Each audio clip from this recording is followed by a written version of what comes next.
Good morning po sa bawat isa natin. Hallelujah. Hallelujah. Minsan pa nasa iyo siya mag-answer prayer ka na. Hallelujah. At sino masaya na yung umaga? Sa magandang buhay natin na pinagpala ng Diyos. We are blessed and highly favored by God.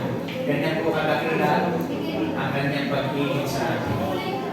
Hallelujah. Salamat po sa bawat isa na patuloy na tayo lahat ay nagsasama-sama upang sumamba sa ating Diyos sa buhay, papurihan ng ating Diyos sa buhay, at kakilayan ng kanyang pangalan sa ating mga buhay. Ngayon po umaga dito ay patuloy po tayo sa ating pag-aaral. Ngayon pong mga panahon ito, kasi magpapasko na, ay malamig. Pinatay na po natin isang aircon pinatay na natin isang malaki po na yan, pero malamig pa rin. Siguro magdala na lang ng jacket. Kung ayaw nyo magdala ng jacket, pwede na rin. Ibaba, magkatababal na gano'n. Kasi hindi naman din paano pagka hindi natin makukontrol yung aircon dahil malamig po parang kayo. Kasi pagkapanong naman po ng tag-araw, lahat naman po yan nakabukas. Parang okay lang sa atin, ibang tatamtaman lang. Ngayon po kasi malamig yung panahon, kaya yan, parang pinatay na natin yung isang malaking aircon. Kaya kung meron po nakikita na lalamigan, huwag niyo po kalilimutan, magdala ng jacket sa susunod. So, yun na lang po ang solusyon po natin. Kasi masarap po na matulog pag malamig. Ano pa po ba kaya? Sabi nga ng iba, masarap daw nakakasukong ng kapahingahan pag narinig ng salita ng Diyos. Kaya sa sobrang pahinga, tulog. Kaya okay lang yan, hindi gisingin niya malamig pag natutulog, naka-environment lang, basta kahit matulog ka, basta nakapilat ka. Okay lang po ba yung mga kapatid? Kasi masarap ko malamig naalala ko nung isang prayer meeting. Yung Merkules, pagdating ko sa mga appearance, kailangan na training, timpla ko ng papel. Yung papel ko kasi na yan, nakatulog na nakantok na puro po yung tinig na panatisin, nakakasukan. Ikaw ako nakikap po dito. Ikaw ako nakikap nung ako'y sumasunod ako sa Panginoon. Inigigilan ko yung sarili ko. Antok ako. Nakakantok ko kasi yung papel ko na yun. Kaya pagka umaga, hindi ko ako nagkakasukan. Matutulog na kailangan magandang. Kaya kung meron po dito na parang hindi makatulog, yun ang solusyon. Yung papel ang tinignan ni Sister Grace. Nag-promote. Sorry po. Yan po ang ating pag-aaralin po ngayon. Tingnan niyo po ito. Ito yung background natin. Ano po ba yan? Pag nakita niyo po yan? Heartbeat, Pag pumunta ka pag ikaw ay nandun sa hospital, ikinabit sa iyo ng aparato na yan, ay makikita mo yung heartbeat sa makina. Nagaganon-ganon siya. Gaganon-ganon. Tama po? Paano kaya kung nag-diretso na? Patay na. Alam mo kapatid nung nakita ko ito, nilagay na kasi pinagawa ko lang kayo iba yung aking PowerPoint. Sinito na sa kanya. Nilagay na ng background na ganito. Sabi ko, okay na yun. Kasi yung isa naman na background na title kung saan ito ilalagay. Nandun din naman yung gano'n. Kaya lang, so introduction natin. Naalala ko sa ospital, kapag ka pumunta ron ay yung mga aparato, ganyan yun pagkabuhay pa. Pag namatay na, pero sa buhay po natin pala, ang buhay natin, hanggang tayo buhay pa rito, talagang may gano'n. Minsan nandun ka, minsan nandito ka, minsan nandun ka. Ang buhay natin, minsan, gano'n talaga. Ang ganda-ganda ng buhay mo, biglang nagkaroon ka ng problema, bumaba. Masaya ka, biglang nagkaroon ka ng emotional damage, sabi ng kabataan. Emotional damage yan. Biglang bumaba na naman, saya-saya mo. Nagkaroon ka ng hindi magandang balita na nangyari, biglang bumaba na naman. Kasi ang buhay, ibig sabihin nun, buhay ka ba? Kasi pag ganun eh. Kaya sabi mo sa sa katabi, natural yan kasi buhay ka pa. Ano yung problema? Ang buhay po natin, kaya may paganon-ganon kasi hindi mahirap ang buhay. Hindi ko sinasabing kaya paganon-ganon, mahirap ang buhay. Ang buhay natin ay challenging. Naintindihan po natin. Pag sinabing challenging, ibig sabihin, inaalaw ni Lord na dumanas ka ng minsan ay paangat, minsan pa naman ay pababa. Inaalaw ng Diyos para tayo tumatag at tumakas. Kasi pagka puro diretso patag lang, ay napakaganda parang, ano yun? Lutang. Naka-tracks yun. Ay, iba gusto na lang track kasi, ang sarap ng pakiramdam. Lutang! Lutang po! Kaya yun yung umakit sa may matas na lugar, tapos sa ng pakaramdam, pag daw siya tumulong parang hindi pa kasi ay lutang, no? Kasi nga po mga kapatid, ang buhay natin ay talagang may pasigsag-sigsag yan. Dahil challenging ang buhay natin. Ang buhay natin ay challenging. Tingnan nyo, naalala ko yung isang Ethiopian na tumatakbo. Ano? Yung kanya pong praktisan, pagka po tatakbo na siya, ang kanyang praktisan po ay buntok. Aataanin yung buntok, aakyatin yung buntok na ganyan, papataas, minsan pababa, mabilis siya, minsan papataas na naman. Yun yung praktisan niya pagka siya po nagjagali, nagtatakbo kasi karera po yun eh. Eh doon siya nagpa-practice sa pag-ganon. Alam niyo po, pagka sinabang na siya sa karera, pagpatok ng baril, dire-diretso, patag lang. Mali-mali na lang sa kanya. Kaya lagi ang nananalo, Ethiopian. Narani, yung may takbo-takbo. Siya yung lagi nananalo. Bakit? Kasi ang kanyang practicean, bundok, papataas, bababa, tataas. Yun yung practicean niya. Sabi niya sa tabi, kaya pala lagi kang panalo. Kasi minsan tumataas ka, mahirap. Pagka tumatakbo, pero pagpapababa. Pero pagka nasa patag ka na, madali na. Kapatid, bakit siya yung lagi nag-champion? Ang ayon sa pag-aaral ko, ito rin pag yan nananalo. Kasi nga yung practice nila. Yung buhay natin, pag ganun-ganun. Ibig sabihin challenging. Yung pandemya na naranasan natin, ibig sabihin, ito ay challenge sa bawat isa sa atin. Hindi natin alam kung ano mangyayari sa susunod na panahon. Pero tiyak, pinatatag ka na ngayon ng Panginoon. Ano man yung mangyayari sa susunod na panahon, I believe, pinatatag ka ng Diyos ngayong panahon ito kasi may mangyayari sa susunod na panahon. Kaya maraming mga salita ng Diyos na naririnig ngayon para pagdating ng panahon ng problema, maraming kang uhugutin at ipapaalala ang banal na Espiritu sa iyo na anak, ayaw mo. Sapagkat sabi ng salita ng Diyos, I can do all things. Ano yung sinasabi ng Diyos na I can do all things? Ano man yung karanasan ng Apostol Pablo, mga problema, kabiguan, mga nakulong siya. Pero sinasabi niya, I can do all things. Dumani siya ng kasanatan, nakahirapan sa buhay, pero niya, I can do all things. Mga kapatid, ano man yung nararanasan natin sa buhay, dahil ikaw ay na-challenge na, dumaan na sa practice ng buhay, sa training ng buhay, nasabihin mo na lang ng panahon, tuturo nga pala ang Pilipos for everything. I can do all things to Christ. Kaya kung kakalimutan, yung I can do all things to Christ. Kasi pag wala si Kristo, kakayanin mo lang mag-isa, mahihirapan tayo. Kaya sabi ng Panginoon, isuot mo yung pamatok, yung aking pamatok. Ibig sabihin ng tulong, pagkatulong, yung pamatok na nasa iyo, yung pamatok na nasa Kristo, tulong yan. Ganun po yung sinasabi ng Panginoon. Kaya, kapag tayo ay, kapag ang buhay natin ay sigsag-sigsag na gano'n, challenging, pinatatatag, pinalalakas tayo ng Panginoon. Amen. Tingnan niyo ba? Ito ay heartbeat. Kaya titingnan po natin dyan, ay ito. Ayaw. Ito po yung ating pag-aaral. The heartbeat of God. Ano po ibig sabihin ng the heartbeat of God? Ba't ayaw? Ayaw.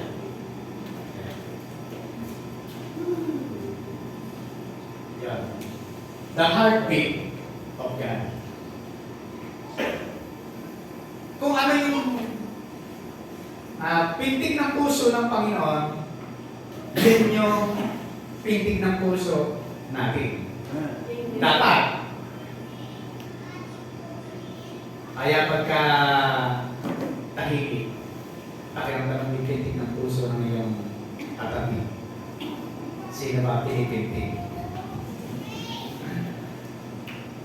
The heartbeat of God. The heartbeat of God. Tingnan niyo po yung the heartbeat of God. Ano ba yung pintig ng puso ng Diyos? Nakita po natin sa salita ng Panginoon. Sabi niya, kaya't humayo kayo, gawin ninyong alagad ko ang mga tao sa lahat ng mga bansa. Bautismuhan ninyo sila sa pangalan ng Ama at ng Anak at ng Espiritu Santo. Turuan ninyo silang sumunod sa lahat ng inuutos ko sa inyo. Tandaan ninyo aking laging kasama ninyo hanggang sa katapusan ng panahon. Ano po ang heartbeat ng Diyos? Ano ang pintig ng puso ng Diyos? Diyan sa binasa natin. Sabi ng Panginoon, sabi niya, kaya't humayo kayo, gawin ninyong alagad ko ang lahat ng mga tao. Sabi ng Panginoon, sa paghayo, humayo kayo at gawing alagaan ang lahat ng tao. Ibig sabihin, ang puso ng Diyos, kasi ito po, nung inutos po niya yan, nung siya po ay alana, yung papunta ng langit, sinabi niya, lahat ito kaya rin, nasa akin na, ayaw ito na, huling, para bang ganito, huling habilin. Pagka huling habilin, kailangan bitanin ko yan. Pagka huling habilin. Kaya sabi ng Panginoon sa kanya, huling habilin na ito. Kahit kumayo kayo, gawin ninyong malagad ko ang mga tao sa lahat ng mga bansa. Ito po yung huling habilin. Ang sinasabi ng Panginoon, go and make disciples.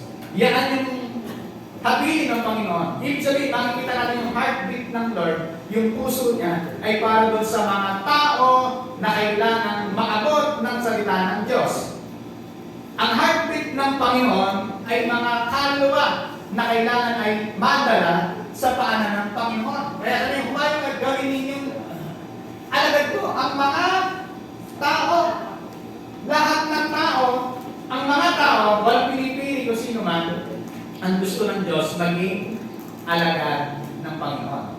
Ang heartbeat pala ng Diyos ay kaluluwa. Ano ang heartbeat ng mga anak ng Diyos? Kung ang heartbeat ng Diyos ay kaluluwa, ano ang heartbeat ng mga anak ng Diyos? Dahil ang Diyos ang sinusunod natin, ang kasiyahan natin ay ang pagsunod sa Diyos. Dahil tayo ay anak ng Diyos, ang kasiyahan natin ay ang pagsunod sa Diyos. Ibig sabihin po, kung ang heartbeat ng Diyos ay kaluluwa, kailangan ang heartbeat natin ay kaluluwa rin. Mga tao na maliligtas. Mga tao na gusto ng Diyos na maligtas. Mga tao na gusto ng Diyos maging mga disciple. Maging mga alagad. Turuan ninyo silang sumunod sa lahat ng pinag-uutos ko. Bakit po? Kasi yung heartbeat ng Panginoon ay love. Mahal ng Diyos ang mga tao. Love by God. Yung pag-ibig ng Diyos. Yung pag-ibig ng Diyos na yan, yan po yung heartbeat. Tingnan niyo po, papatunayan natin sa John 3:16. Sabi ng Panginoon, sapagkat ganyan na lamang ang pag-ibig ng Diyos sa sangkatauhan, kaya ibinigay niya ang kanyang kahit sa isang anak upang ang sino mang sumumpalataya sa kanya ay hindi mapahamak, kundi magkaroon ng buhay na walang hanggan. Lahat ng tao na sasampalataya kay Kristo ay magkakaroon ng buhay na walang hanggan dahil yung pag-ibig ng Diyos. Ibig sabihin, ang heartbeat talaga ng Panginoon ay mga tao na dapat ay maligtas. Kaya yan yung sinabi ng Panginoon. Sino yung mga tao na yan na gustong iligtas? yung mga tao na makasalanan. Sabi ng Panginoon, ngunit pinatunayan ng Diyos ang kanyang pag-ibig sa atin nang mamatay si Kristo para sa atin nung tayo'y makasalanan pa. Ang heartbeat ng Diyos ay yung mga tao na makasalanan. Yung tao, hindi naman, tingnan niyo po ito, napadala ng Diyos ang Panginoong Hesus, hindi naman lahat, hindi naman mababait ang tao eh. Napadala ng Panginoon ang kanyang kaisa-isang anak, ang tao ay nakaluglob na sa kasalanan. May kasalanan ng taglay. Meron ng kasalanan ng namana. Kay Eva at kay Adan, nang sila ay sumuway sa Diyos. Kaya dinilis pa ng Panginoon, ang gusto ng Panginoon, ang mga tao ay magkaroon ng relasyon at kaligtasan dahil yan ang nais ng Panginoon. Kaya nang minahal ng makasalanan, ipinadala ang Panginoon Jesucristo. Iba po natin dito sa Peter 3 and 9. Sabi po diyan, ang Panginoon ay hindi nagpapabaya sa kanyang pangako gaya ni inaakala ng ilan. Sa halip, nagbibigay siya ng pagkakataon sa lahat sapagkat hindi niya nais na may mapahamak, kundi ang lahat ay makapagsisi at tumalikod sa kasalanan. Ano po ang istorya po nito? Ang istorya po nito, yung mga tao, sabi, tagal namang dumating ng Panginoon. Parang hindi naman natatutuloy yung pangako ng Diyos. Ilang libong taon na wala nang dumating si Kristo, dahil libong taon na mahigit nung dumating ang Panginoon, alam pa rin. Yung iba, tumalikod na sa pananampalataya. Yung iba, nawala na. Yung iba, na patay na sa kahihintay. Pero mga kapatid, talagang bakit sabi na salita ng Diyos, ang Panginoon ay hindi nagpapabaya sa kanyang pangako. Totoo na darating ang Diyos. Gaya ng nakakala nila. Sa halip, nagbibigay siya ng pagkakataon sa lahat sapagkat hindi niya nais na may mapahamak. Ang Diyos ay nagbibigay ng pagkakataon sa lahat. Kaya nga, sabi ng salita ng Diyos sa Mateo chapter 24, kailan ipangaral ang salita ng Diyos sa lahat. Ipangaral ang salita ng Diyos sa lahat ng tao. At kung may ipangaral na ang salita ng Diyos sa lahat ng tao, tsaka darating ang wakas. Yun po ang basihan. Kaya naman, ang Panginoon ay hindi nagpapabaya sa kanyang pangako na hindi, ibig sabihin, alam ang Panginoon, hindi kasi darating. Darating ang Diyos, kaya lang, binibigyan niya ng pagkakataon yung ibang tao. Maaaring binibigyan niya ng pagkakataon yung mga mahal natin sa buhay na hindi pa nakakakilala sa Diyos. Binibigyan pa niya ng pagkakataon para noon, sa gayon, sila ay magkaroon ng kaligtasan. Sila ay mapatawad, sila ay makapagsisi, sila ay tumalikod sa kasalanan. Binibigyan po ng pagkakataon ng Panginoon. Kaya huwag tayong mainip kung wala pa ang Diyos, kung hindi pa siya dumarating. Kasi ang binibigyan niya ng pagkakataon ay yung mga mahal natin sa buhay. Kaya sabi niya, kundi ang lahat ay makapagsisi at tumalikod sa kasalanan. Ang gusto ng Panginoon, ang lahat ay magsisi at tumalikod sa kasalanan. Ibig sabihin pala, mahal ng Diyos sa lahat ng tao at ito yung ibig niya, magsisi, tumalikod sa kasalanan at hindi mapahamak. Gusto ng Panginoon, hindi mapahamak. Gusto ng Diyos magsisi, gusto ng Diyos tumalikod sa kasalanan. Ang lahat ng tao. Kasi, dahil po, mahal ng Diyos ang tao. Mahal ng Diyos ang lahat ng tao. Walang itinatanggi po ron. Ganun yung pag-ibig po ng Diyos. Ganun yung pagmamahal ng Diyos. Kaya kapag tayo ay ibabahagi ng salita ng Diyos, sinasabi natin yung pag-ibig ng Diyos. Naalala ko meron isang Buddha, isang Buddhism. Alam niyo po ang isang Buddhism? Ang relihiyon po, meron na Buddhist siya. Kaya lang itong ang Buddhist, kapag siya ay Buddhist, tapos ay umadap siya ng ibang relihiyon, o kaya napunagin siya, sabihin natin napunagin siya. Ibig sabihin, katalikuran na niya yung kanyang pananampalataya, ang gagawin sa kanya ng mga mahal na sa buhay, mga magulang niya, itatakuin na siya. Kaya pala, totoo, meron talagang mga tao na sinusunod ng buhay nang makakilala sa Panginoong Hesus. Kasi yun ay paglapastangan sa kanilang relihiyon. Yun ay paglapastangan sa kanilang mga ninuno at paglapastangan sa kanilang mga magulang. Kasi po, bakit ko na-kwento yan? Kung kilala niyo po si Pastor Renan, kilala niyo siguro yung dating teacher nila Pastor Hill sa Bible School yun, nakamit namin. Pumunta po dyan sa Bulusokan. Si Bishop Ariel Acuña. Dahil yung Bishop Ariel Acuña. Naging teacher po pala yan nila Pastor Tony. Ito si Bishop Ariel Acuña ay isang missionero po siya. Meron po siyang church sa Thailand. Ang Thailand ay Buddhist country. Ang Thailand po ay nakapagtayo siya ng church. Ngayon po nakabili po sila ng lupa isang hektarya. Ngayon nagpapakontract sila. Hinuhukay na yung kanilang itatayong building. Biruin mo isang Pilipino na nag-mission sa Thailand, nakabili ng isang hektarya nung panahon pa ng pandemya. Doon siya nag-mission at alam niyo ba kung ano ang kanyang miyembro? Kanyang ano? Ang kanyang miyembro karaniwan, puro mga Thailander. Thailander ba tawag natin? O Thailander. Mga Thailander kanyang miyembro. At ang siguro 70% Thailander tapos 5% lang daw yung Pilipino tapos ibang lahi. Ganon. Kaya sabi niya, ang mga pastore ng Pilipino mag-mission sa ibang bansa. Ang miyembro, Pilipino rin. Pati ikaw, umalis ka pa ng Pilipinas. Dapat ka, kung pumunta ka ng ibang bansa, ang miyembro mo, yung nandun sa bansa na yun, ay mahirap po yung ginawa ni Bishop Ariel Acuña. Ang ginawa po niya, nagtayo siya nag-mission siya ron, dumami, at mga Buddhist pa. Buddhist country. Eh kaya nga po ang Buddhist country, pag bumalik sa ibang relihiyon, ang ginagawa ng magulang, tinatakwil, sinusunod doon nga nila pinagurusahan pati ng mga mansot, yung kanilang kahit alakpan nila. Alak-alak doon sa kanilang relihiyon. At ito pa ang isa, ang mga Buddhist ay mababait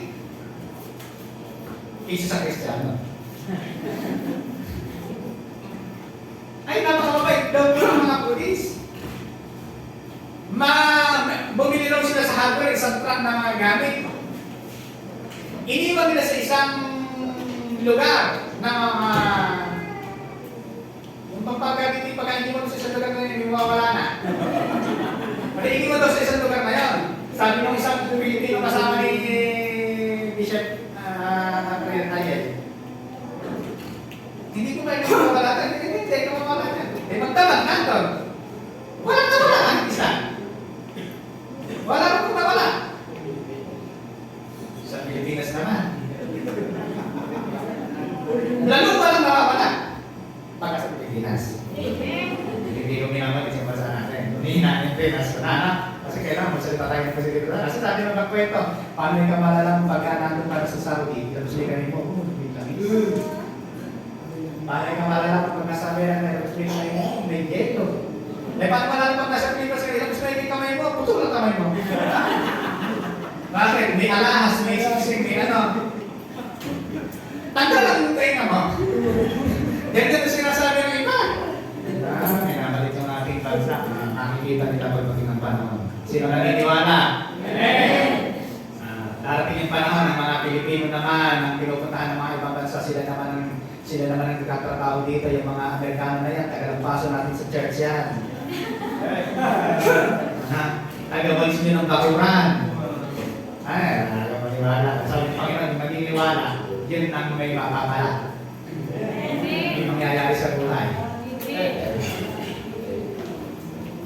Anibalikan po natin, yung mga Buddhist, tapos yung mga Buddhist po na ito, kung mababait po sila, talagang sa kabaitan, hindi mo sila mabait pa nga po sa Kristiyano,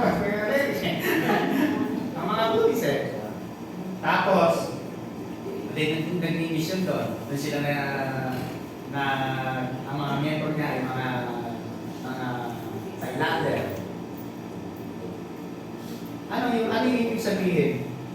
Nung sila po ay nag-mission doon, nung siya ay dinala ng Panginoon doon, ang binigay sa kanya ng Panginoon na mga tao, missionary lugar, yung mga Thailandese, sila yung mga nakuha at na-share ng mabuting balita ng Panginoon. At ito Thailand, meron isang Thailandese, maghahanap rin kayo yung isang kinuwento kanina. Nakita ko sa post ni Pastor Vlad. Sino ba follower ni Pastor Vlad dito? Pastor Vlad. Si Pastor Vlad, yung gano'n ng mata, parang si klase mo. Si Pastor Vlad ay meron pong in-interview isang Buddhist. At itong Buddhist na ito, nang siya po in-interview niya kung paano siya naging Christian, siya po ay nanaginip. At sa kanyang panaginip, kasi nung panahon po na yun, bago siya managinip, siya po ay lulong sa bisyo. Dahil parang ayaw na rin mabuhay. Ang nangyari ay nung natulog siya, nakapanaginip siya. Kasi yung buhay niya parang gusto niya ng pitilin ang kanyang buhay. At may nagsabi sa kanya ng mahal kita sa kanyang panaginip. Bigla siya nagulantang. At nung siya ay bumangon, nabago pa siya, kitang-kita lang niya sa panaginip niya na ang nagsasabi sa kanya na mahal kita ay ang Panginoong Jesus. Umiiyak siya. Nung niya na-encounter ang Panginoon sa panaginip na encounter. Nasabi sa kanya ng Lord, mahal kita. Yung pagiging Buddhist niya, naging Kristiyano. At siya ngayon ay ginagamit ng Panginoon bilang isang pastor na Kristiyano. Kaya ano po yung sabihin natin? Ikalat natin ang mabuting balita at sabihin natin sa mga tao na oppressed, depressed, nangangailangan ng kaligtasan na may nagmamahal sa kanila, ang Diyos. Bakit maraming mga nagpakamatay? Mostly, nung kamakailan lang sa mga high school. Ang mga high school student nagpapakamatay. Bakit po? Dahil nagka-break ng magkasintahan, masyado kasaktan, nagpakamatay na. Dahil ang akala nila, yun lang nagmamahal sa kanila. Sino yung nagmamahal? Ang totoong nagmamahal, ang Diyos.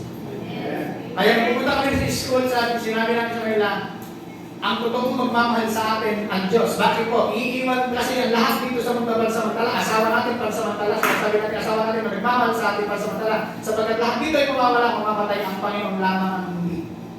Yung pag-ibig ng Diyos, kaya sabi ng Panginoon, yung pag-ibig ng Diyos ay laging sariwa bawat umaga. Hindi nagkikilasa. Mahal tayo ng Diyos noon, ngayon, at bukas. Yung pag-ibig po ng Diyos. Kaya yung love by God, kailangan ipagdama natin, i-share natin doon sa mga tao. Kaya ang sabi ng Panginoon, hindi nagpapapayasa sa pangako na darating siya. Inaalala lang ng Diyos yung mga tao na wala pa kaligtasan para sila ay hindi mapahamak, para sila ay magsisi, tumalikod sa kasalanan nila. Yan po yung ginagawa ng Diyos. Yung kanyang pag-ibig ay ibahan. Kaya kung pagka tayo nagsishare ng salita ng Diyos, ang bida ang Panginoon. Maaaring meron tayong testimony na sinishare, pero ang bida ng Panginoon. Yung ginawa ng Diyos, yung pag-ibig ko ng Diyos sa atin. Yan, ipakita po natin sa kanila, yung pag-ibig ng Diyos, yung love by God. Ano po yung love ng God? Sapagkat yung lamang pag-ibig ng Diyos sa katawan, ibigay niya yung kanyang kahit sa kanan upang sino sumampalataya hindi makamuti magkaroon ng buhay na walang hanggan. Ano pa yung makikita po natin? Seek by God. Yung pag-ibig ng Diyos, hindi lang sinabing mahal ko kayo. Ang ginagawa ng Panginoon, hinahanap. Ay, po ba? Hinahanap na yung mga nawawala. Kasi ang sabi na salita ng Diyos ay ito, ang anak ng tao ay naparito upang hanapin at iligtas ang naligaw.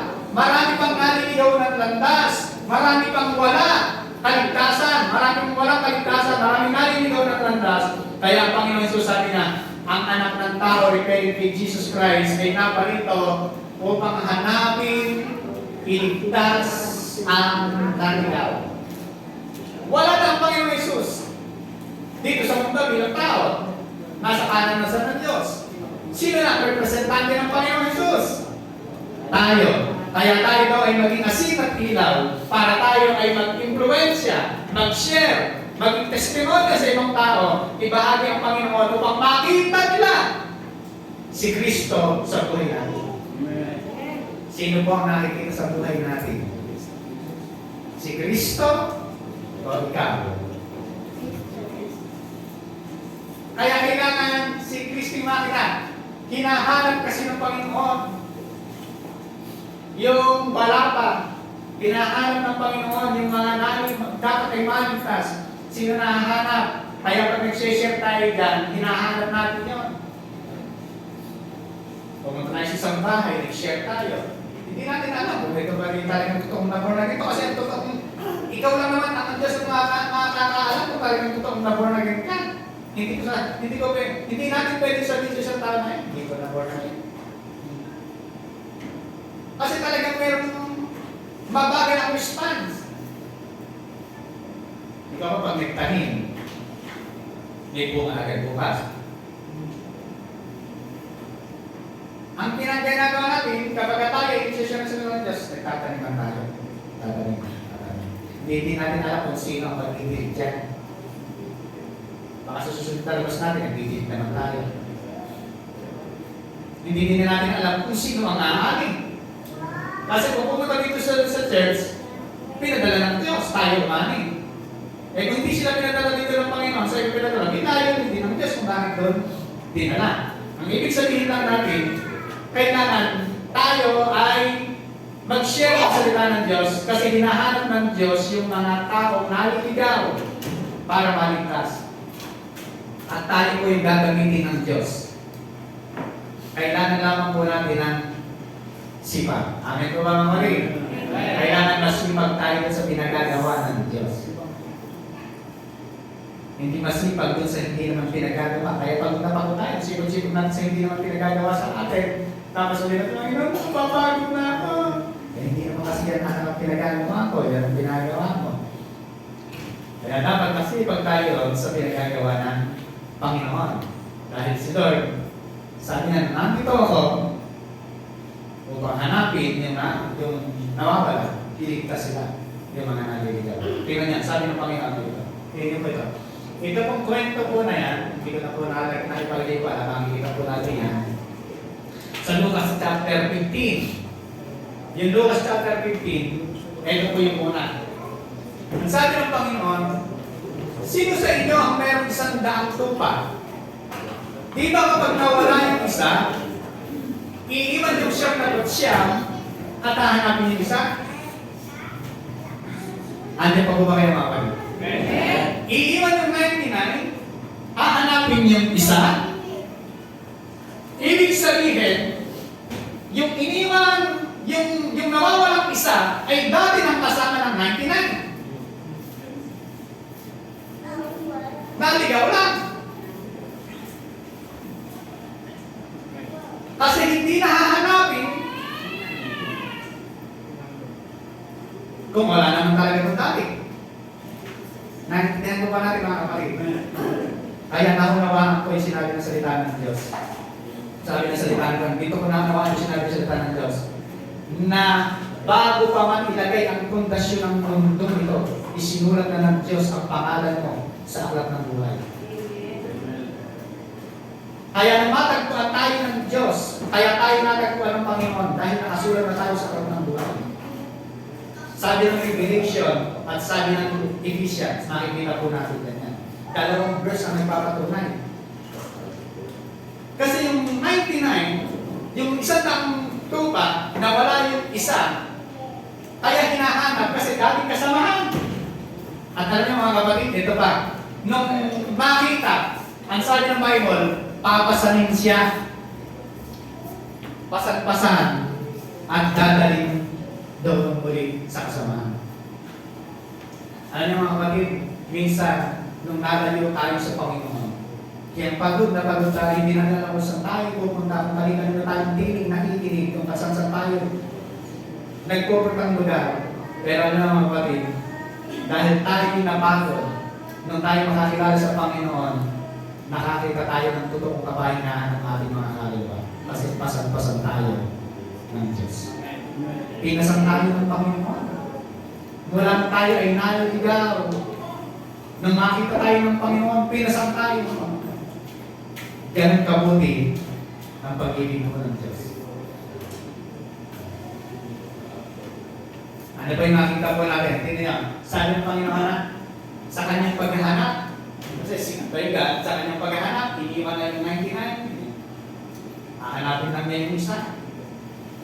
Maaaring yung isang tupa ay nandun sa bangin, kakalibig niya ng kanyang tungkod yun. Maaaring yung kanyang tupa ay nasabi na yung kanyang sungay sa mga sit-sit, hindi na makakis. O maaaring yung tupa ay natumba, dabuan. Kaya pag si-share natin ang salita ng Diyos, hindi natin alam kung ano kalagayan ng spiritual ng buhay ng tao. Kailangan mas-share ng salita ng Diyos para lumakas. Tingnan po natin. Sa Lucas chapter 15, sa pagpapatuloy ng ating basa, meron pang isang istorya dito. Alam niyo ba yung lost coin, yung nawawalang barya. Yung barya kung nawawala po na yan yung barya na nakakabit dito sa kanilang sinusok nila. Sinusok nila yan dito. At isusok nila yan sa araw ng kanilang kasal. Meron silang hinihipon ng mga barya dyan. Mahalaga po sa isang babaeng dalaga yun. Kasi pag nagkulang yun, sabihin nila, hindi ka na dalaga, dalaga na. Kaya ang gagawin ng isang babae, hahanapin niya yun, hahanapin niya. Tinakot niya ang buong bahay. Tinaktak. Para lang makita yung barya. May gano'ng kahirap yung ginawa niya. Ganyan. Hanap siya ng hanap. Ito pa naman mapas ko sa paghanap. Bakit pag hinahanap mo, di mo makita? Pag naman hindi mo hinahanap natin, natutulawin na. Tama po ba mga bagay? Ate, hindi niya makita. Hanap siya ng hanap na yun. Kasi nga, ganun talaga siguro. Pag hinahanap mo, hindi mo makita. Pero kung hindi mo hanapin, andyan lang. Ano ginawa ng babae dito? Sabi niya, nagsindi siya ng ilaw. Nabasa niyo na po ba yan? Lucas chapter 15. Basahin mo mamaya. Nagsindi siya ng ilaw. Tinanggawan niya yun. Kasi siyempre, alam kong flashlight ko na. Ala! Sulo, nagsindi ng ilaw. Hindi mo ganun pa, ano pa yun. Siguro pagka medyo nalapit-lapit, ikis lang. Ayun, ikis lang to. Siguro, yun. Nung nagsindi siya ng ilaw, sinabayan niya na ginawalis-walisan niya gano'n, baka matamay ng walis. Hanggang sa makita niya yung isang barya. Yung coin na nawawala, hanggang sa makita niya.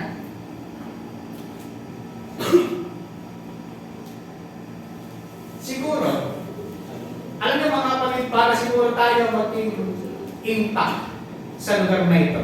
Una-una, paliwanagin muna kaya natin ilaw natin. Baka mamaya kung pupunta-punta na alam Christmas so makipamatanong tayo bahay, masal na. Sasama na sana ako sa'yo, kaya alipad pa rin ako. Kasi nga, parang iba nakita ko. Sabi na si Kristo nakita, iba nakita. Yung liwanag, umandap-andap. Naging masakit pa sa mata. Yung buhay natin, sana makaka-influensya na sa iba, na sana ay marami makakakilala sa Panginoon dahil sa liwanag,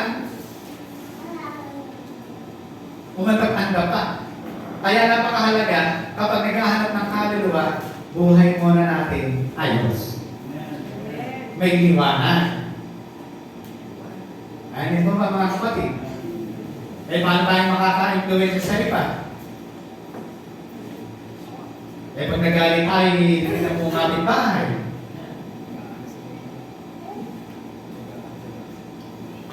Kung mag-speaking tongues tayo siya, kaya pagkiraga sa bahay, nagmumura. Di mag-speak.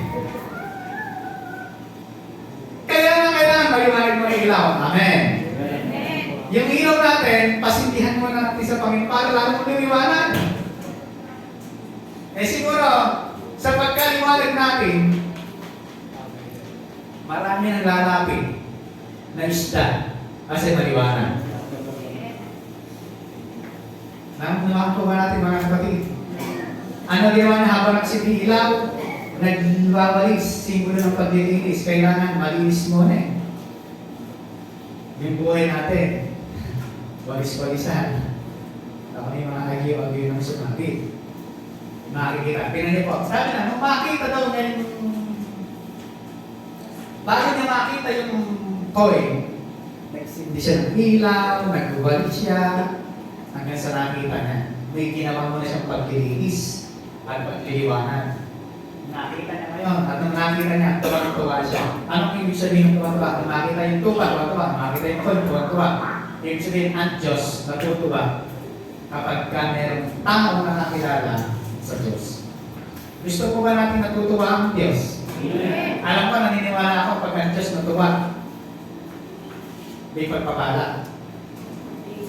Alam niyo po ba mga kapatid, hindi naman problema sa Diyos kung tayo ay namaranasan natin ang pagpapala. Yung pagpapala pinangako ng Diyos sa kanyang salita. Walang mahirap sa Diyos at hindi problema sa Diyos para ibigay niya sa atin yun. Ayun po ba mga kapatid? Hindi mahirap sa Diyos na pagpalain na tayo at maranasan natin ang pagpapala. Ang mahirap sa Diyos, tanong ko ano? Pasunurin tayo. Tama po ba mga kapatid? Kasi ang Panginoon, isang ganun lang din. Ano ba hinihiling mo? Ano ba gusto mo? Ay, bigay na sa'yo. Kasi Diyos siya. Tama po ba mga kapatid? Walang mahirap sa Kanya. Kasi Diyos siya, kaya na ibigay lahat sa Kanyang mga anak. Ang mahirap kasi sa Diyos, yung tayo pasunurin. Kasi nandyan yung prayer natin. Pag sinasabi ng Panginoon, ito yung gawin natin, talilabas na may ginagawa natin. Kaya ang mahirap sa Diyos yung pasunurin natin. Pero hindi mahirap sa Diyos yung pagpalahin tayo. Dahil ang pagpapala, inilan na talaga ng Diyos yan sa atin. Nung nakita, nagsaya. Kaya natutuwa ang Diyos pag nakita. Idiretso natin yung istorya ng Lucas chapter 15. Sa Lucas chapter 15, mapapasa din natin ay ito. Ang the lost son. The prodigal son. Ano po yung prodigal son? Di ba siya po ay nasa bahay ng tatay? Nasa bahay na siya ng tatay talaga. Umalis lang.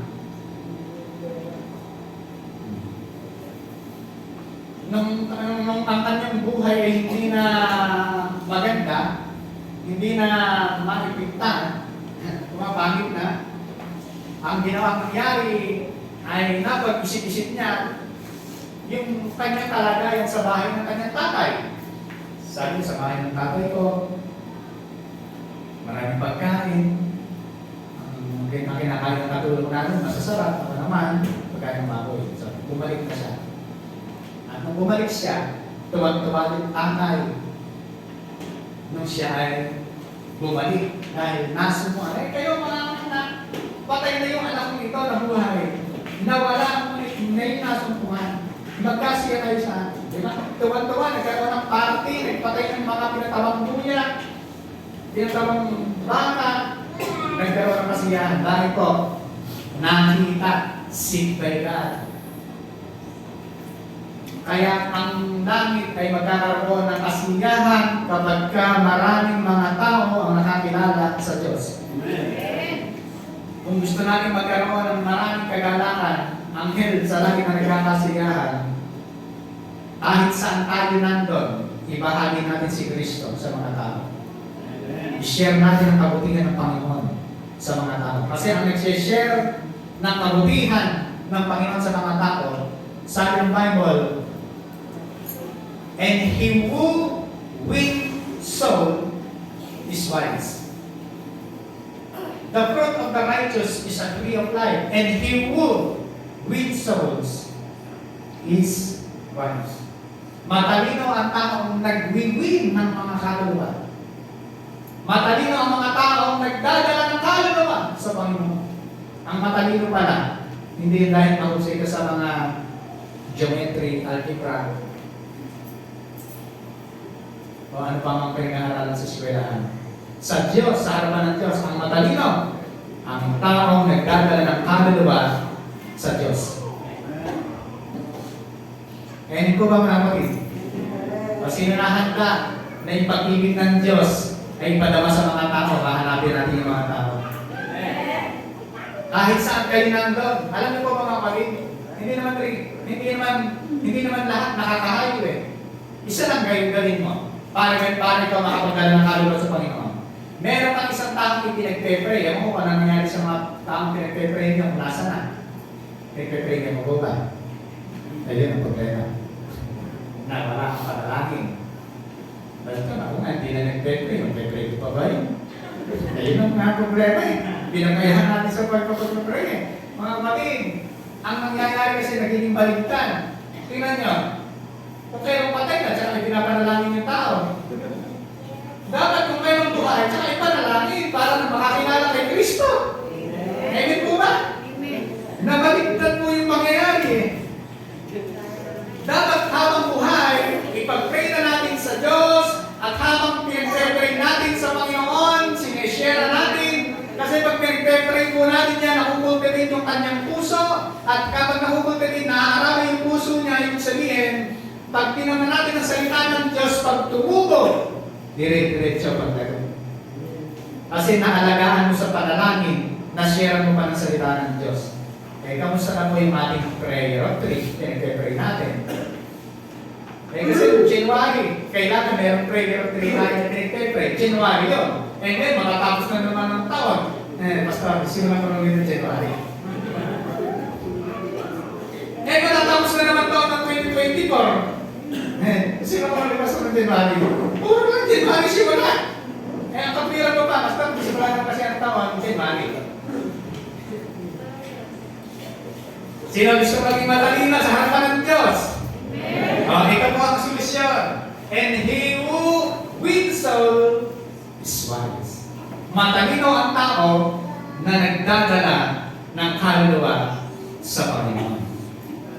Pag meron kang pinagpapanalangin, meron kang inaalaga ang tao sa panalangin, gusto mo makilala niya talaga ang Panginoon, alagaan mo sa panalangin. Mag-build ka ng relationship sa Kanya. Pag nag-build ka ng relationship, pag nag-share ka yan, pag in-invite mo yan at sineran mo yan, hindi na tatanggi sa'yo yan. Kasi nagkaroon ka ng relation. Nagkaroon ka ng relation. Bilang magkaibigan, magkumpari, magkumari. Ngayong Pasko, mga kapatid, taniman mo na kagad. Yung pinagpe-pray mong tao na sumasabi sa isip mo, ito, sinabi ng pastor sa akin, pag-pray ko na ito talaga. Todo lang po ko sa talaga yung tao na ito. Ngayong Pasko, magtanim ka na, maglagay ka na ng seed. Ano mo rin yung itatanim mo? Regaluhan mo ngayong Pasko. Ay, ito po mga kapatid. Sabi ng Bible, kung gusto mo mapalapit sa hari, regaluhan mo. Ay, okay ko ba yan? Sige, kung meron tayong nasa isipan niya, oo nga. Naaalala ko ng January, may nakakaming prayer of three, hindi ko na ngayon matatapos ng taon, wala pa rin. Nawala na kasi yung sarili ko nga, hindi ko na naipag-pray. Mga kapatid, ito na yung pagkakataon. Ngayong Paskong ito, magpapasko, regaluhan mo. Kahit simpleng mugs lang yan, nakalagay na, God's love you. Ano po, mga kapatid? Habang nagkatabi yan, nakikita niya, mga kapatid, salamat kayo kumain. Salamat kayo kumain. Salamat sa klase ko. Pag ininom niya yung kape, ako pumasok na yung pag-ibig ng Diyos sa kanya. Nahintinan niyo mo ang pag-ibig mo sa kanya. Pagka ikaw ay mayroong relasyon sa tao, magaling iimbitahin. Hello. Ay, magaling mong iimbitahin pag may relasyon ka sa tao.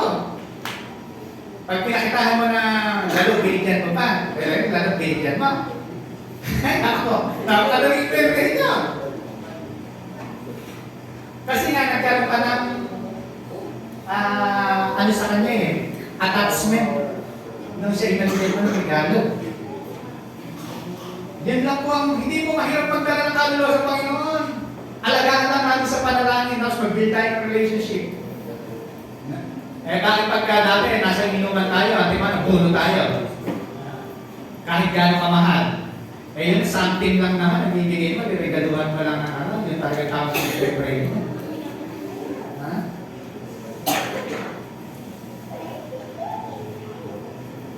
Ganun po yan. At ang sabi ng Diyos, yung magdadala ng tamang kaluluwa sa Panginoon, matalino. Eh bakit? Binibigyan ka ng Diyos ng tingnan niyo. Ayan, wisdom po na binibigyan ng Panginoon sa atin yan. Regaluhan mo yung tao. Ano? Wisdom ng galing sa Panginoon yan. Kapag ginawa po natin yan, yan yung pag-aalaga ng kaluluwa sa Panginoon. Matutuwa ang Diyos. Pag natuwa ang Diyos, hindi pwede hindi tayo pagpalaan ng Panginoon pag natuwa ang Diyos. Kasi ang nagulit ko nga, hindi naman mahirap sa Diyos na pagpalaan tayo. Isang mata na pwede naman tayo pilis talaga ng mundo eh. Ang mahirap sa Diyos yung pasunurin lang po tayo. Kaya kailangan maging manahimik. Amen po ba mga kapatid? Eh paano ba pagkakiyagaman natin yung pag-ibig ng Diyos? Nakita na natin yung taong share natin. Ano pa yung gagawin natin? Dito na ako magtatapos sa last na to. Ano ba kayo? Kasi pag hindi natin nakuha yung una, yung pag-ibig ng Diyos, padalaman natin. Para mapadala yung pag-ibig ng Diyos sa kanila, hanapin natin. Kasi talaga naman ganun na yung mahal mo, hinahanap mo. Kasi nasa iyo yung pag-ibig. Yung ang Diyos na mahal ng mga tao, dahil nasa iyo na rin yung pag-ibig na yun, hinahanap mo na yung mga tao na gusto makakilala sa Panginoon. Ito yung pangatlo. Are you ready mga kapatid? Basa. Simple-simple na. Care by God. May pag-aalaga ng Diyos. Ang Diyos po may bababa dito para alagaan. Hindi. Kasi sino na naman ang magpapadama ng pag-aalaga? Sabi mo siya tabi, ikaw na naman yan. Di ba ba mga kapatid? Tayo na naman yung magpapadama ng pag-aalaga kung paano natin naranasan ng pag-ibig ng Diyos, kung paano natin naranasan hinahanap tatagpuan tayo ng Diyos, ganun din natin paparana sa kanila para tayo iniingatan ng Diyos, ganun din natin paparana sa kanila na tayo inaalagaan ng Panginoon. Tama po ba mga kapatid? Kasi ang dapat maalagaan, ang sabi ng binasa natin kanina sa Matthew 28, go ye and make this, preach the gospel and make disciple. Ang nais ng Panginoon ay maging disciple. Kapag gagawin mong disciple ni Kristo, ang tao, hindi pwede nang walang pag-aalaga. Ipadama natin sa kanila yung pag-aalaga ng Diyos. Amen po ba? Hindi pwede nang walang pag-aalaga pag gagawin na silang disciple. Kasi nung nagtanim ka, kailangan dire-diretso. Dire-diretso yung pag-aalaga. Tingnan niyo po, ano sabi ng Panginoon sa mga tao na ganyan, nag-aalaga? Sabi ng Panginoon, Matthew 5:14, sasabihin ng hari, referring sa Diyos, tandaan ninyo, nang gawin ninyo ito sa pinakahamat sa mga kapatid kong ito, sa akin ninyo ito ginawa.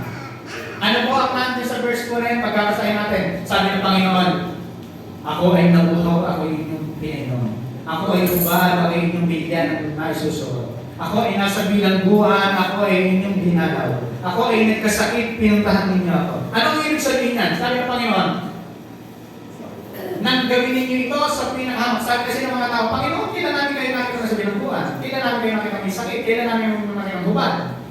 Sabi ni Lord, nang gawin ninyo ito sa pinakahamak sa mga kapatid mo ito, sa akin ninyo ito ginawa. Lahat ng ginagawa natin sa mga tao na anak ng Diyos, sa mga tao na makakakilala sa Panginoon, lahat ng gagawin natin mga pag-care sa kanila, pag-aalaga sa kanila, ay ginagawa natin sa Diyos.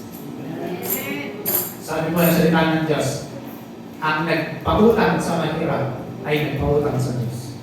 Ibig sabihin, kapag ginawa mo sa mahirap, pag ginawa mo sa isang tao, ginagawa mo sa Diyos. Yan po yung sinasabi ng Panginoon. Pag ginawa natin sa ibang tao, inaalagaan natin yung ibang tao, kinikip natin sila, talaga sinishare natin sila ng salita ng Diyos, dinidisciple natin sila, para maging disciple ni Kristo, hindi disciple natin. Mga kapatid, sabi ng Panginoon, kapag ginawa natin ito sa Panginoon. Jesus mismo yung nag-kwento po niya, nagsasabi niya. Kasi po, bakit po? Pagka ginawa natin ito sa ibang tao, doon natin makikita yung sinasabi ng Panginoon na pag malasakitan ninyo ang papakanan ng iba at hindi lamang ang sa inyong sarili. Minsan, kontento na tayo sa ating sarili. Ligtas naman ako, hallelujah, praise the Lord. Kaya ako yung ate, uwi na lang ako. Kasi ligtas naman ako, hallelujah. Kaya lang, hindi ko pinagmalasakitan yung iba. Hindi natin pinagmalasakitan yung iba. Mapapahamak na, hindi pa natin pinupuntahan, lumalakad na, papunta na ng bagi, mahuhulog na, hindi pa natin ibinali. Ano po ang mangyayari? Kapakanan lang natin ang inisip natin. Kaya sabi ng Panginoon, pag malasakitan ninyo ang kapakanan ng iba, sabi ng Apostol Pablo, at hindi lamang ang sa inyong sarili. Ayan po ba mga kapatid? Nakukuha ko ba natin yung punto natin? Na gusto ng Panginoon na mabahagi sa atin. Kaya kailangan po sa ating pag-aalaga ng kaluluwa, ay magsisimula ka na ng prayer ng tamang papanalangin mo. Magbibig ka ng relationship sa Kanya. I-disciple, iingatan mo na, i-disciple mo na yung Kanyang hanggang sa matadala mo na sa Panginoon. Huwag natin pipilitin. Unti-unti lang. Kasi minsan gusto natin, pinipilit natin. Kaya hindi masarap yung hinog sa pilit. Ano ba yan? Maasim o pakla? Darating yung panahon pag ginagawa natin yun, sila na yung magkakaroon ng interest na makinig ng salita ng Diyos. Tingnan niyo po ito.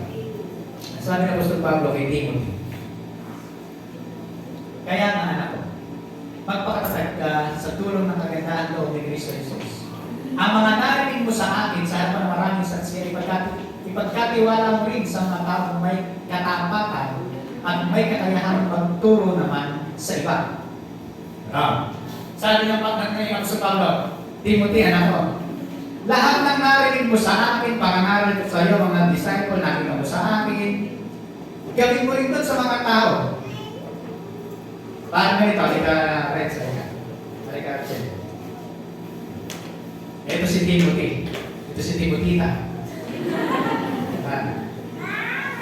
Timothy, sabi ng Apostol Paul, lahat ng nakita mo sa akin, narinig mo sa akin, ay gawin mo din sa kanya. Lahat ng mga bagay na tinuro ko sa iyo, ganun din gagawin mo sa kanya. Dahil ang sabi ng Apostol Paul, gayahin mo ako, Timothy, gaya ng pagtulad ko kay Kristo. Kasi ang ating huwaran, si Kristo. Tinuro ko kay Timothy. May tuturo mo kay Timothy na. Siya naman, ituturo din niya sa iba. O lahat ng katuruan ng Panginoon, ang ituturo lang natin yung nagagaling sa Diyos, dire-diretso. Ano kalalabasan? Maging disciple lahat ni Kristo. Amen. Kasi ang nangyayari, disciple ko kaya, pinangkinan. Kaya pala sa pamala. Kasi disciple mo pala eh. Kasi kung disciple ni Kristo, kung ni Kristo. Hindi natin pwedeng angkinin yung tao na, mga disciple ko yan. Hindi ba, gano'n na yung narinig ko sa mga ibang magtuturo. Mga disciple ko yan. Kaya pala kang pangkamukha niya. Dapat disciple ni Kristo. Ano po ba mga kapatid? Dahil yun ang sinasabi ng Panginoon. Alam mo ba, ako pastor, hindi ka na yung disciple dito. Disciple ni Kristo yan. Kaya yung mga pastor, sige, salamat. Kaya yung mga pastor, pagka umalis, nasasaktan na. Inaangkin kasi eh. Alam nyo, sa church, meron lang talagang panahon, baka mamaya ikaw lang ang disciple, magagamit ka sa iba. Walang problema nun. Ganyan po talaga hindi natin pag-aari ang tao sa church. Amen po ba? Amen. Si Kristo ang may-ari ka. Hindi sa pag-aabas na ng church, ang masasabihin. Meron pa ang masasabihin. Sabi nga ni Pastor Reggie, pag ayaw na sa church mo, hayaan mo na. Malaya ang bawat isa. Basta at least, hindi napunta sa ibang kulto, ha? Dapat Christian church din. Kasi ibig kaya kung doon ka napunta, gagamitin ka ng Diyos doon. Imposible naman pumunta ka lang doon, tapos kung paano ginagawa mo rito, ganun din nagagawin mo. May problema ka rin ang pastor doon. Dapat kung napunta ka ng ibang church, kung ano ginawa mo sa ibang sa church na may ginagawa ka rin doon. Amen. Amen. Yan yung ibig sabihin. Kasi ang Panginoon, kaya tayo nilalagay dito sa isang lugar na yan, merong paggamit sa atin. Kaya sabi ng Panginoon kay Timothy, ang mga narinig mo sa akin, sa na maraming saksiyan, ipagkatiwala mo rin sa mga taong may katapatan at may kakayahang magturo naman sa iba. Tingnan niyo yung sinabi, magturo, ayan ang magturo. May kayang magturo. Kaya tinuro ko sa iyo, tuturo mo sa kanya, tuturo mo sa kanya, tuturo. Ganun po yung pagkahalaga. Amen. Tingnan niyo po ito. Makibahagi ka sa hirap tulad ng isang mabuting kawal ni Kristo Jesus. Ang isang kawal ay hindi magiging abala sa mga bagay na walang kaugnayan sa pagiging kawal. Kung ano ang assignment mo, yun lang. Mahihirapan ka kapag lahat sinaklaban mo na. Kung ano ang pinagagawa ng Diyos, yun lang.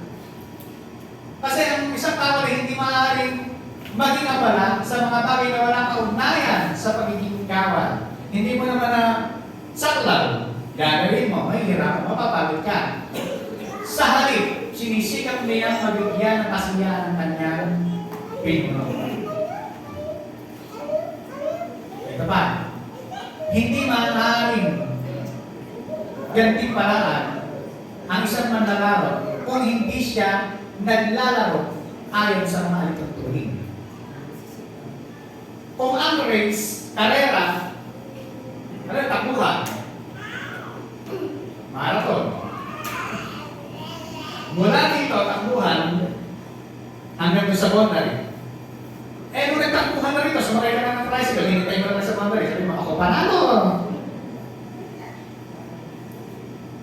Hindi pwede. Sabi niya, ang manlalaro, kung hindi siya naglalaro ayon sa mga alituntunin, walang gantimpala. Kailangan, kung dito nagtakbuhan, tumakbo tayo hanggang sa finish line. Ano po ba mga kapatid?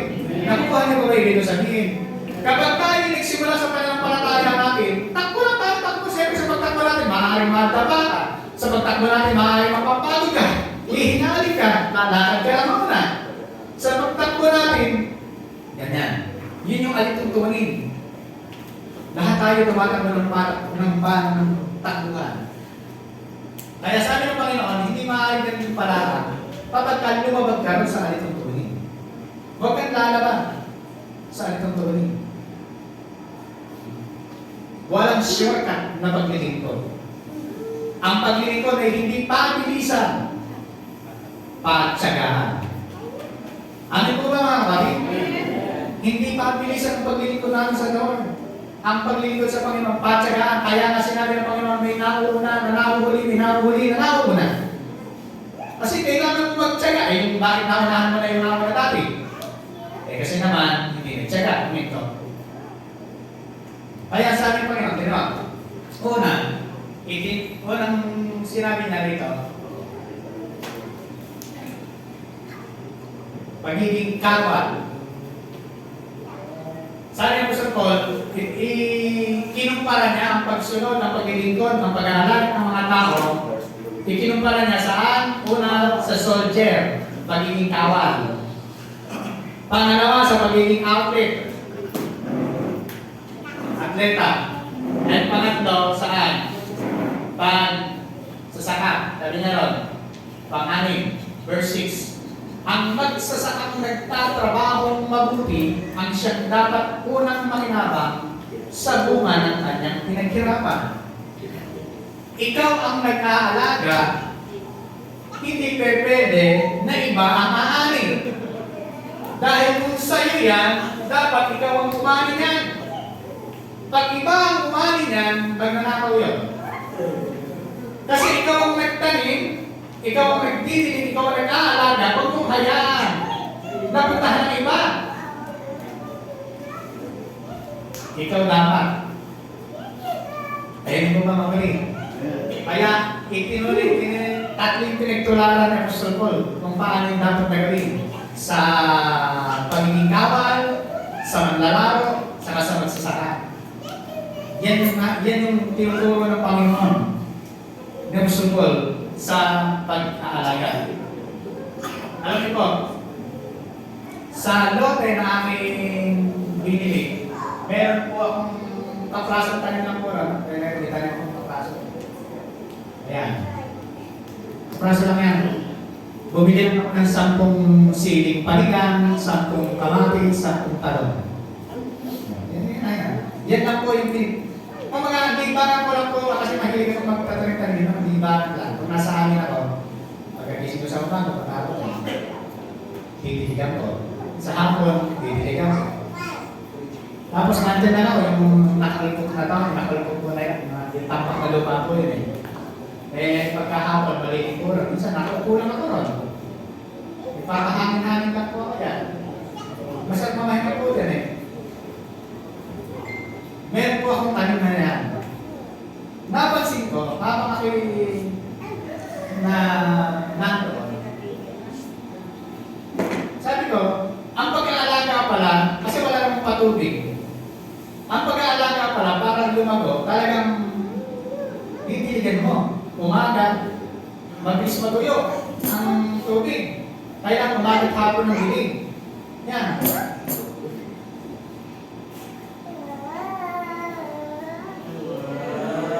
Ano ba nasama yan? Ginagambulan. Ginagambulan ko siya. Ginagambulan ko na yung paligid niya.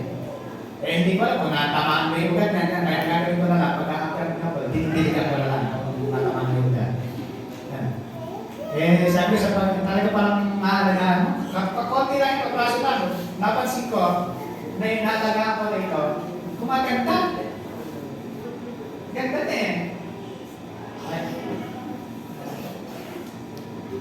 Ayan, may bunga.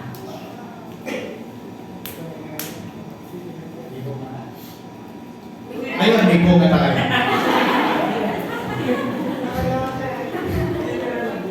Meron bunga. Nagkaroon ng... Di ba, sino nakapanood ng aking ni-reels na ito yung aking mga puno rito, kalamansi, ganyan. Tapos ibili ko yung lote. Ito kakong lote na ito, tiwang-tiwang na lugar. Eh, tatanim ko ba ito ng halaman. Ayan na po yun. Hindi ko lang nare-reels pa. Baka bukas. Ayan. Ganyan na po. Ano po ngayon yung sabihin? Ba't mo pinakita ko yan?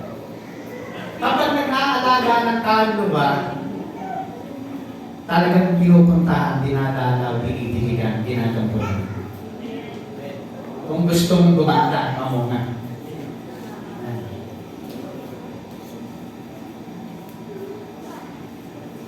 Sabi ko, Panginoon, kasi po, Larry, nung po, Biyernes na po, nagpe-pray ako ng, kasi yung aking series patungkol sa soul winning. Eh, nagpe-pray ako. Lord, ano po yung, wala pa akong toro, Biyernes na.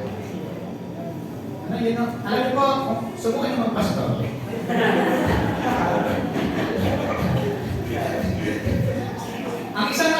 Sabado, yung wala pang mensahe na namamalangkas, Biyernes na. Kasi pag nagsabado napakabilis ng araw, yan yung po. Kaya nga sabi ko, subukan niyo mag-pastor, mamanawahan niyo ako. Biyernes na wala pa akong share. Siyempre, nandun ako sa lote, habang nagkagabal pala ko, doon ako, mali ko yung isipan ko, doon ako nagbubulay-bulay, ganyan. Biglang pinalala sa akin ng Panginoon ang pag-aalaga ng kaluluwa ng pag-aalaga ng amin. Kailangan ng tinitiligan, ginagawa. May mga, ano po, yung tatanim ko, sa mga tatanim ko rito.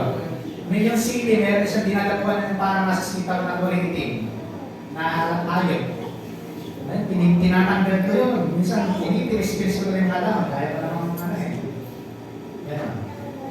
Alam niyo po, sa pag-aalaga pa rin ng kaluluwa, gano'n. Kaya po mga kapatid, kapag ka nag-anong sa usad cheesy, o tumalo ka ng ganitong gawain, kasi inaalagaan ko po kayo, pataba yun. Kasi gustong dumalo ng ganitong gawain, pumunta po kayo kasi mga pataba yun. Yung mga naninilaw na dahon, pag napatabaan, bumiberte. Tama po ba? Sa mga nagsasaka. Pag napatabaan, bumubulas. Tingnan niyo yung balik ng ignite kahapon. Mga on fire yan. On fire. Kasi nga po, bilang ako tagapag-alaga, gusto kong pumunta yung maalagaan ng church, so kahit na mapatabaan pa lang sa ibang katay. Ganon. Ganon po yung pag-aalaga na gagawin po natin sa Panginoon. Pagkami yung pag-ibig ng Diyos sa mga taong naliligaw, hahanapin mo yun, sino tao na yan, tsaka aalagaan mo. I believe, pag nakita ng Lord yung puso natin na tapat sa Kanya, aanin tayo sa Panginoon. Aanin tayo ng ating kaya po mga kapatid, kapag tayo ay nagpapagamit sa Diyos, isa lang yung dahilan, pag natuwa ang Diyos, mararanasan natin yung pinanako ng pagpapala sa atin. Kasi sabi ng Panginoon ito yan, kayo ay pinagpala ng lahat ng pagpapalang spiritual. Nabasa niyo po ba yan sa Efeso? Kayo ay pinagpala ng lahat ng pagpapalang spiritual. Ibig sabihin, lahat ng pagpapala na meron tayo ay meron na spiritual. Saan po ba nagmumula ang lahat? Saan po nagmula ang lahat? Sa spiritual. Bago magkaroon ng natural or physical. Ang sabi ng Panginoon, kayo ay pinagpala ng lahat ng uri ng pagpapalang spiritual. Kaya hindi mahirap sa Diyos na tayong pagpalain sapagkat tayo pinagpala na. Ang kailangan na lang ay magmaterial yung pagpapala na yun. Paano? Magmamaterial yung pagpapala na yun sa atin. Kailangan magmaterial yung pagpapala ng Panginoon sa atin. Hindi mahirap na tayo pagpalain ng Diyos. Sandali lang yun. Ang nahihirapan ng Diyos sa atin, pasunodin tayo ng Panginoon. Kaya ang kailangan, i-share natin, magkaroon tayo ng aalagaan ng mga tao. At yung mga taong ito yung magiging bunga mo sa Panginoon. Alam niyo po, pagka makikita mo na may bunga, nakakatuwa na yung panahon na ito. Yung may bunga. Kasi meron parang mga nananakali na eh. Pagka meron ng bunga. Ang mga nagsasaka, ang hinihintay nila, may makita na nila yung bunga hanggang sa maaari. Masaya na sila nung nakita nila maaari. Kasi pagka nakita nila kanilang mga tanim, mas marami pa yung parang damo na hinagawa ng konting palay. Wala kang hinani, kasi puro damo. Malungkot. Pero pagka yung hinani, yung tinanim mo, marami. Grabe ang buhay. Ang buhay niya, isang buhay lang na gano'n, 200 buti lang meron. Grabe, itik-itik yun. Walang ipa lahat laman.